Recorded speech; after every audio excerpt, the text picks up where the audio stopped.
If you can't imagine life without chocolate, you're not alone. You're fortunate to have been born after the 16th century. Until then, chocolate was only found in Central America in a different form than it is now known. Going back to the year 1900 BC, the local cacao tree taught the people of that region how to prepare the grain. Grain was ground, according to historical records. It is combined with cornmeal in Chile to make a beverage. This is not a soothing cup of hot chocolate, but a bitter, energizing, foamy concoction.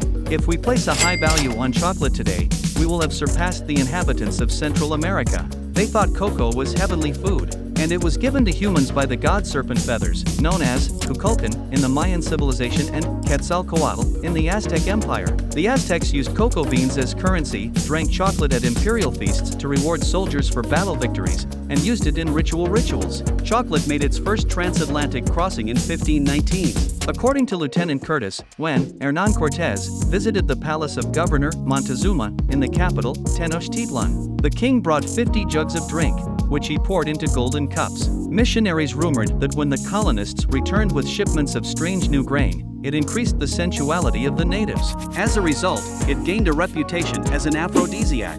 Initially, its bitter taste made it a remedy for ailments such as upset stomach. However, you can sweeten it with honey, sugar, or vanilla extract. It quickly became a popular, delicious drink popular at the Spanish court, and utensils for chocolate were not lacking in aristocratic households. Producing the favorite drink in large quantities was a tedious and time-consuming task. This necessitated the use of plantations and the importation of slave labor from the Caribbean islands and African coast islands. When a Dutchman, Conrad van Houten, invented a method of processing cocoa with a press machine in 1828, the world of chocolate changed dramatically. Van Houten was successful in separating the natural cocoa fat, or cocoa butter, which remains a powder that can be mixed into a drinkable liquid or added to cocoa butter. To make the solid chocolate that we know today soon after, Daniel Peter, a Swiss chocolatier, added powdered milk to the mix. As a result, milk chocolate was created. Chocolate was no longer an exclusive luxury item by the 20th century. Rather, it evolved into a dessert that was available to all. To meet the enormous demand,